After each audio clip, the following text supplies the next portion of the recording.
오늘 말씀을 가지고 여호와의 강림이라는 제목으로 하나님의 말씀을 나누길 원합니다.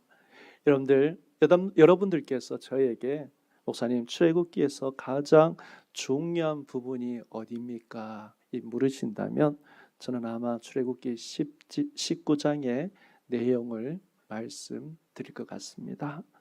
왜 그럴까요? 그것은요, 시내산에서 만물의 주시고 만물의 창조주 되시는 하나님께서 직접 강림하셨기 때문입니다. 마치 신약 성경에서 가장 중요한 한 요소를 꼽으라면 사도의 행전 2장에 오순절 성령님이 강림하셔서 우리와 함께 하신 것처럼 하나님께서 이 땅에 하나님께서 강림하셨다는 것입니다. 출애굽기 19장은 이렇게 이야기합니다. 홍해를 건너온 지 이스라엘 백성들이 3월 1일 날 시내산 시내 광야에 도착했다고 이야기하고 있습니다. 여러분들, 이스라엘 백성들이 광야를 걸어가다 보니까 우연히 도착한 게 시내산 광야가 아닙니다. 시내산 밑에 광야가 아닙니다. 하나님께서 처음 모세에게 나타나셔서 약속한 곳이 바로 호렙산, 우리가 말하는 시내산이라는 겁니다. 출애굽기 3장에 보면요, 하나님께서 호렙산 시내산에 나타나셔서 모세에게 처음 나타나실 때 떨기나무 불꽃 가운데서 하나님께서 임재하십니다. 출애굽기 3장 12절에 보면 어떻게 이야기하시냐면, 하나님께서 네가 그 백성을 애굽에서 인도하여 낸 후에 너희가 어디요? 이 산에서 하나님을 섬기리니, 이 산에서 하나님을 예배하리니 이것이 내가 너를 애굽으로 보낸 증거라고 이렇게 이야기하고 있습니다. 하나님께서 이스라엘 백성들을 시내산으로 이끄신 목적은 딱 한 가지입니다. 이 산에서 하나님을 섬기라. 다시 말하면요, 이 산에서 하나님을 예배하라는 것입니다. 여러분들, 이스라엘 백성들은 이 시내산에서, 이 시내 광야에서 약 1년 동안 머물렀습니다. 그래서요, 출애굽기 40장, 레위기, 민수기 9장에 가서야 이제 이스라엘 백성들이 가나안 땅으로 이동하게 됩니다. 시내산에 1년 동안 있으면서요, 여호와의 강림하심으로 하나님을 섬길 십계명을 받고요, 그리고 하나님을 예배할 성막을 어디서 받느냐? 다 시내산에서 받는다는 겁니다. 그래서 출애굽기 3장의 약속이 이제 드디어 출애굽기 19장에 이루어졌다는 것을 보게 됩니다. 하나님을 섬기러, 하나님을 예배하러 시내산에 모였다는 겁니다. 여러분들, 하나님께서 교회를 세우신 궁극적인 목적이 무엇입니까? 그것은 예배입니다. 그러면 여러분들, 교회 공동체가 언제 세워졌죠? 여러분들, 교회 공동체는요, 우리가 잘 아는 대로 오순절 다락방 사건 이후에 성령님 강림하시고 우리가 잘 아는 에클레시아, 교회, 예수님께서 말씀하시는 교회가 예루살렘에 생겨졌습니다.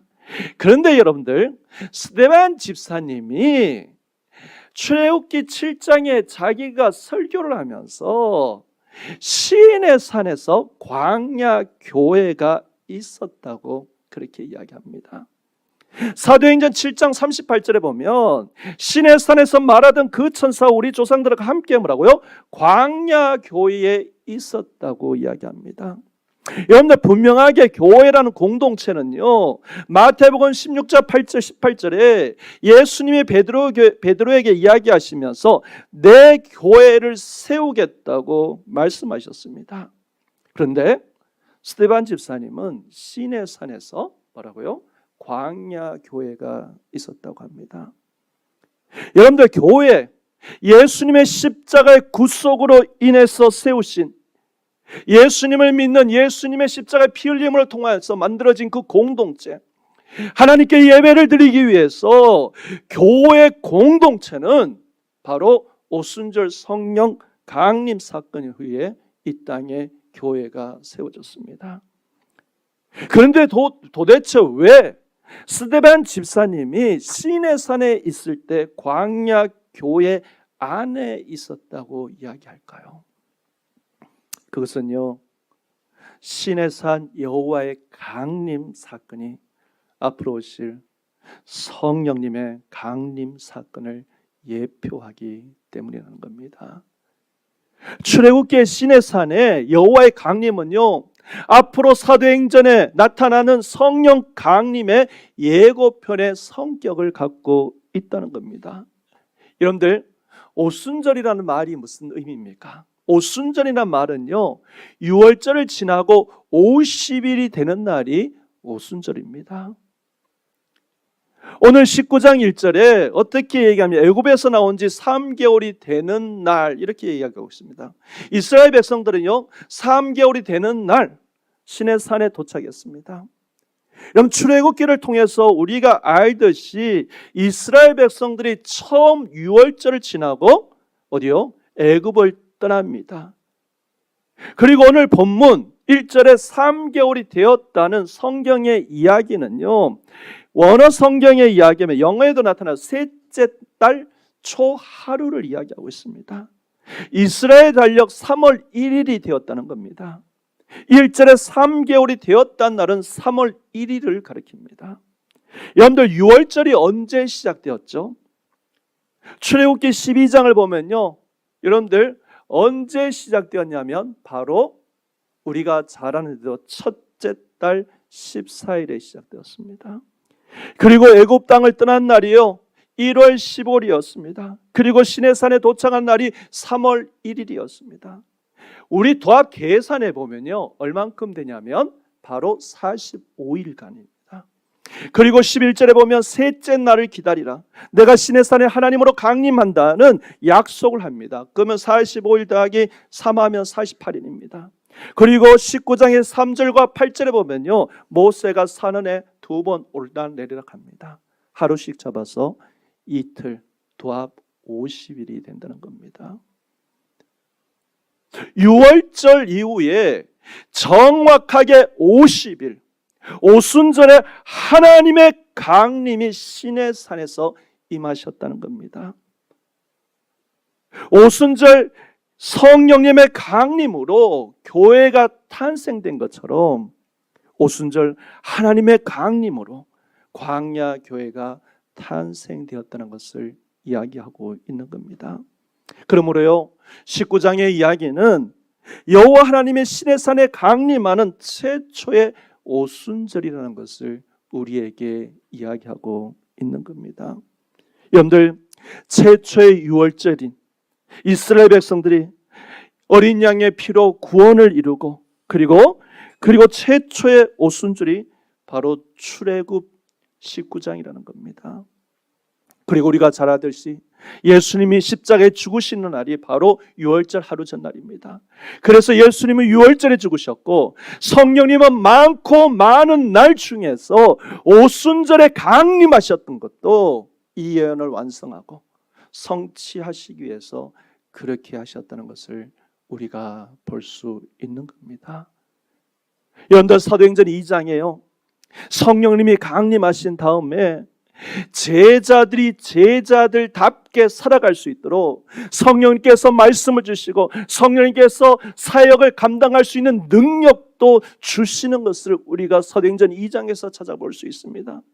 출애굽기 19장에요 하나님이 시내산에 강림하심으로 이스라엘 백성들이 이스라엘 백성으로 하나님의 백성으로 살아갈 수 있도록 하나님께서 시내산에서 이제 20장으로 넘어가면서 율법을 주시고 시내산에서 하나님을 만날 수 있는 성막을 주셨다는 겁니다.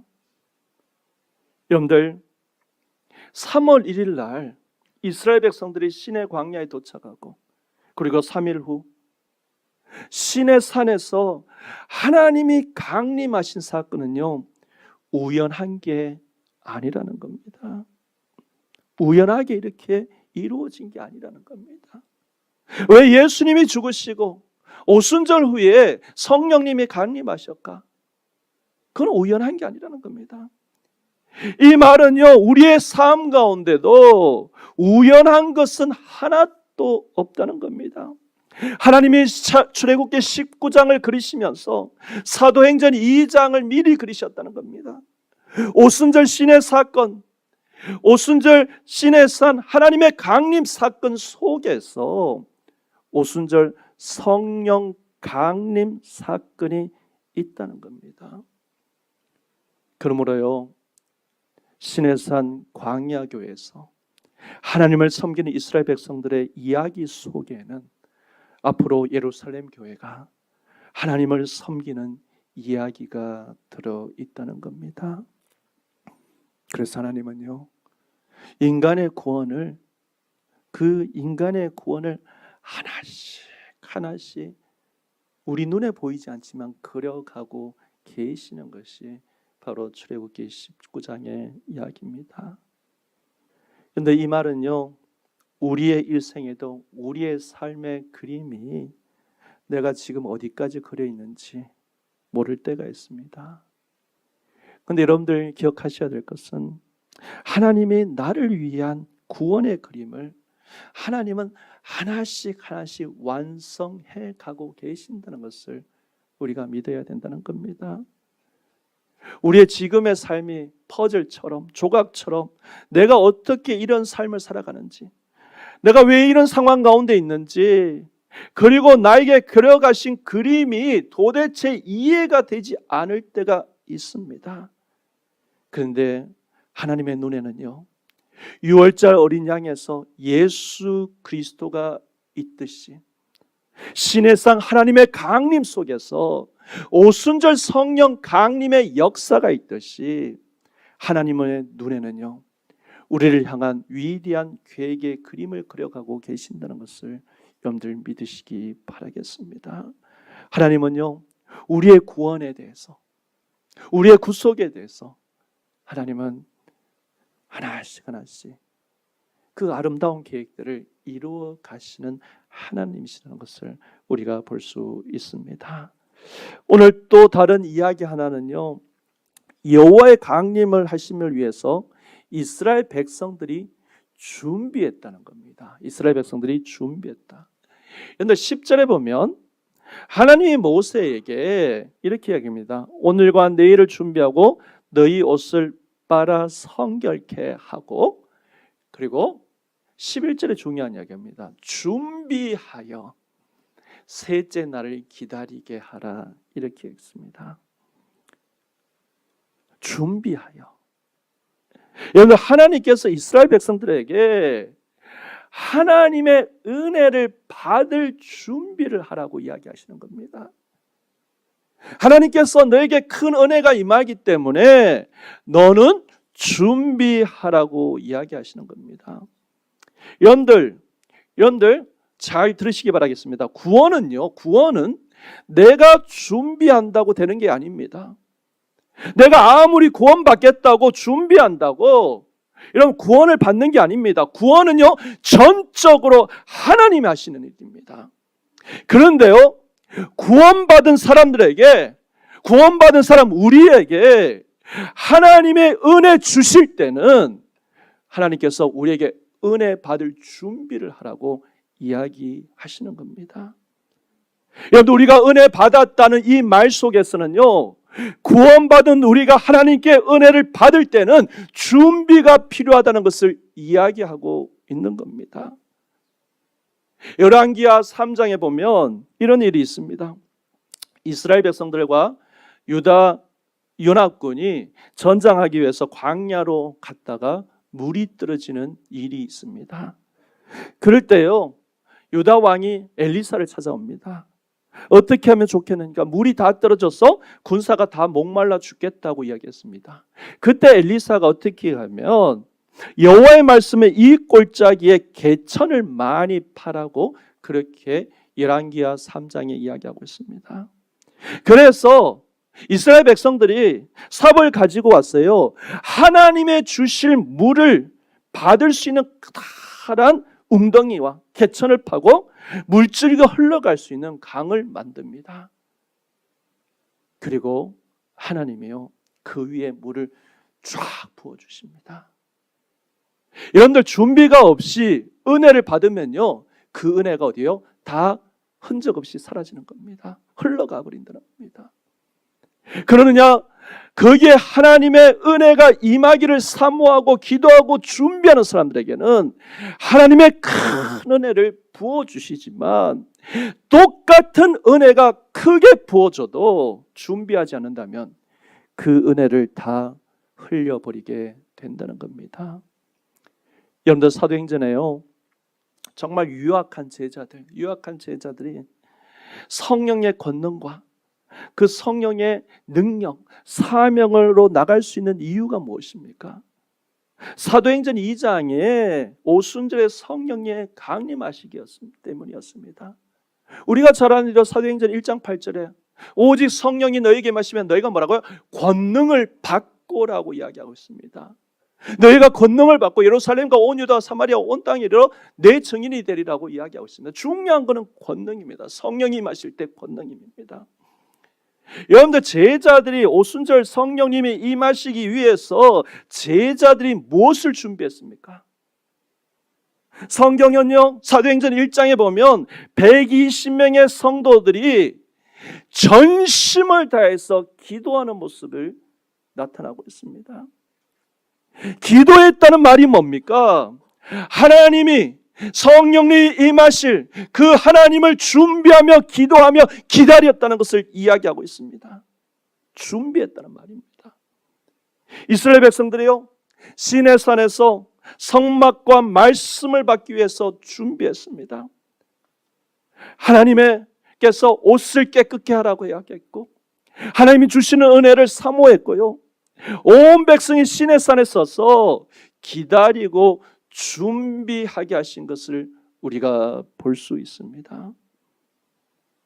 따라서 하나님이 주실 은혜를 준비하고 받는 사람이 되어야 한다는 겁니다. 여러분들, 우리가 주일 모여서 오늘 주님 앞에 나와서 예배 드리는데, 여러분들 하나님의 은혜를 사모하며 하나님의 주시는 그 놀라운 은혜를 갈급하는 마음으로 이 자리에 앉아 계십니까?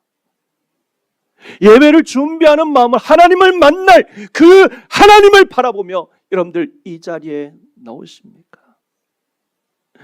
그냥 주일에 되니까 몸만 나왔다가 교회 마당만 받고 성전의 뜰만 받고 돌아가는 우리의 삶의 모습이 아닌지요.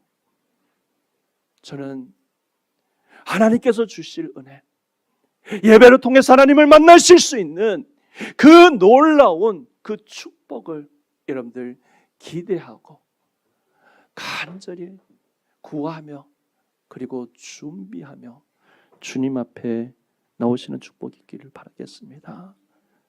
하나님의 은혜를 사모하며 목마른 심령으로 하나님을 구할 때요, 하나님은 절대 그 사람을, 그 주의 백성과 주의 교회를 외면하지 않으신다는 것입니다.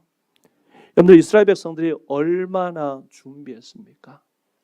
3일을 준비했어요. 하나님은 모세에게요 3일을 기다리라고 이야기하면서 준비하라고 했습니다.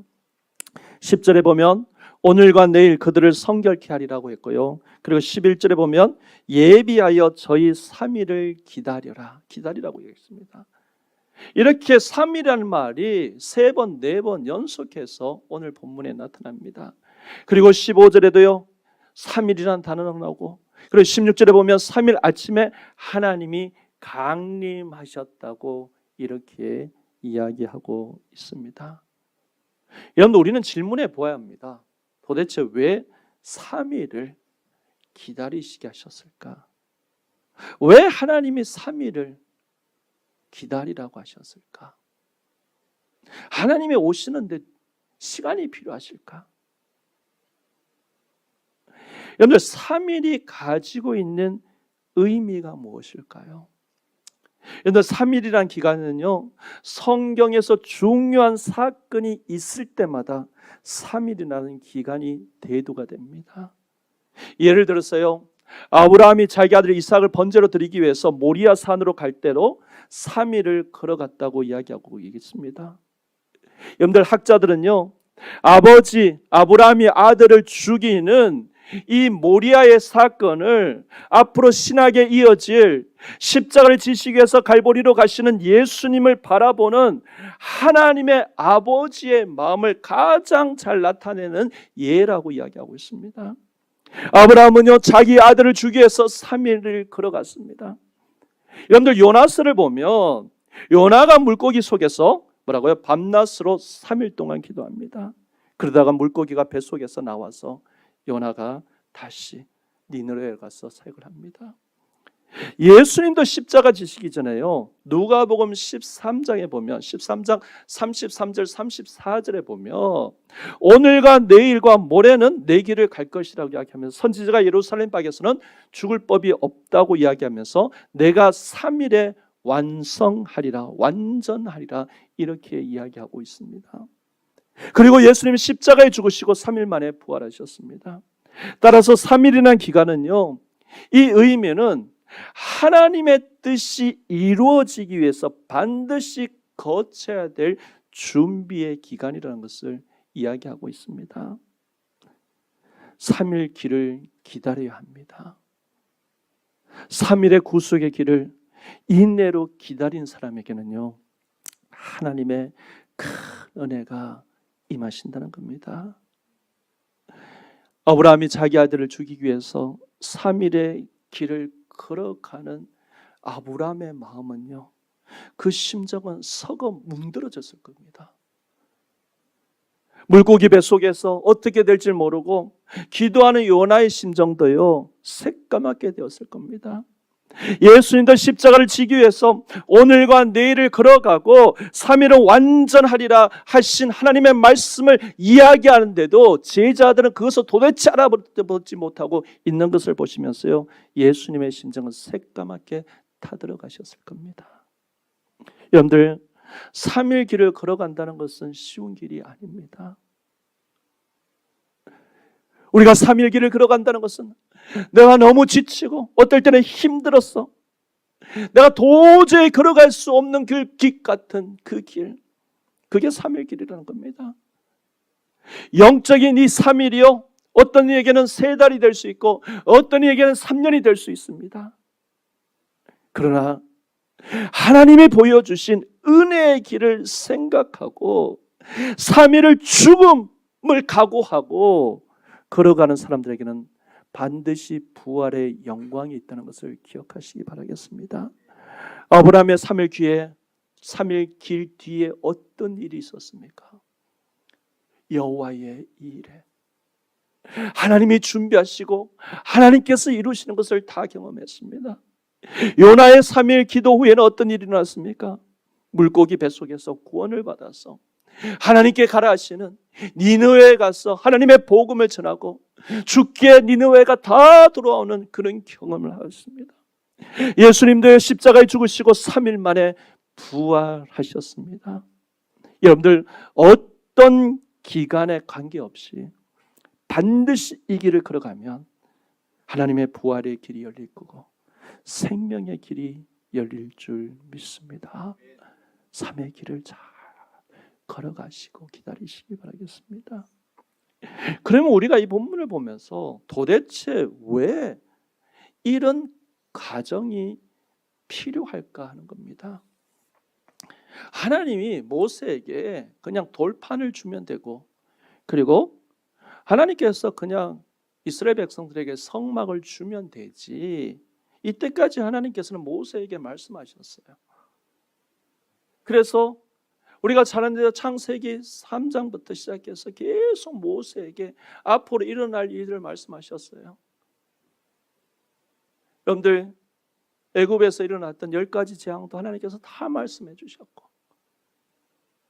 광야에 나와서 여러분들 홍해가 갈라지는 것, 여러분들 이 모든 것을 하나님께서 모세에게 말씀하셨는데 왜 하필이면 19장에 하나님께서 직접 강림하셔서 이 모든 것을 주셨는가 하는 겁니다.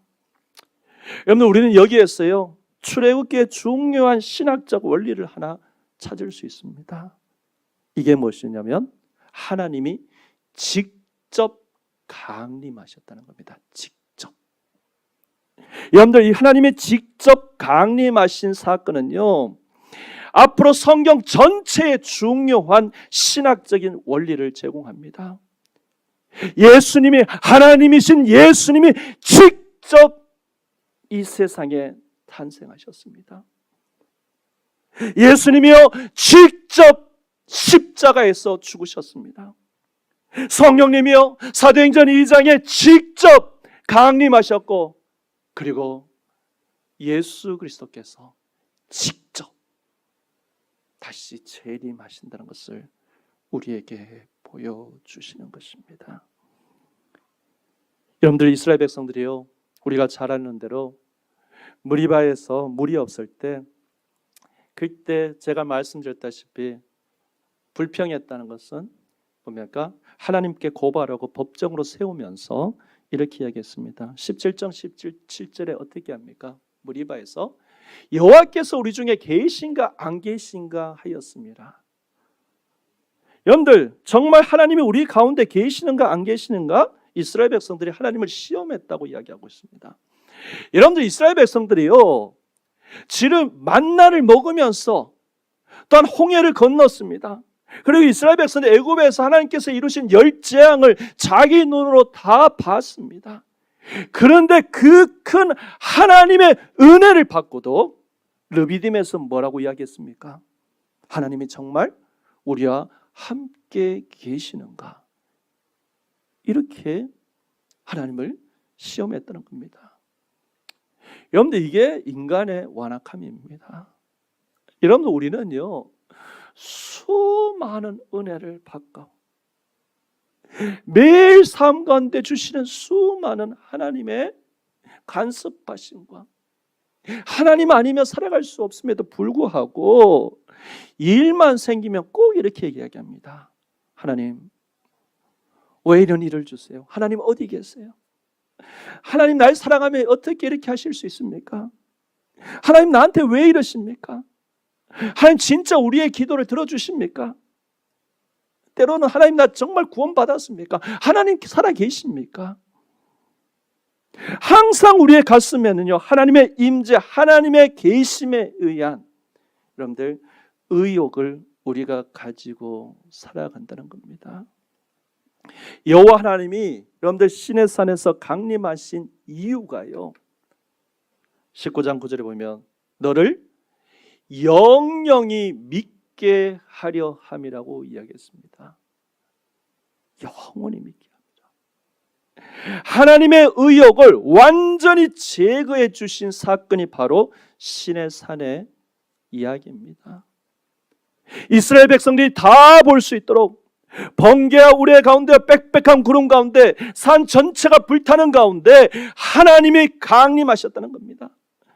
그래서 이스라엘 백성들의 법궤를 주고 성막을 주시면서 너희가 앞으로 이같이 불같이 이렇게 빽빽한 구름 가운데 보지 못해도 율법을 봐라, 내가 준 십계명을 봐라, 내가 약속한 성막을 보면서 내가 지성소에 하나님의 영광이 임한다는 것을 눈으로 보여주는 시청각 교육이라는 것입니다.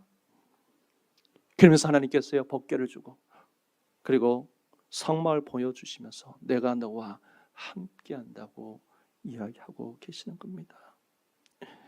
여러분들, 우리에게는요 피할 수 없는 신의 산의 증거들이 우리 삶 가운데 많이 있습니다.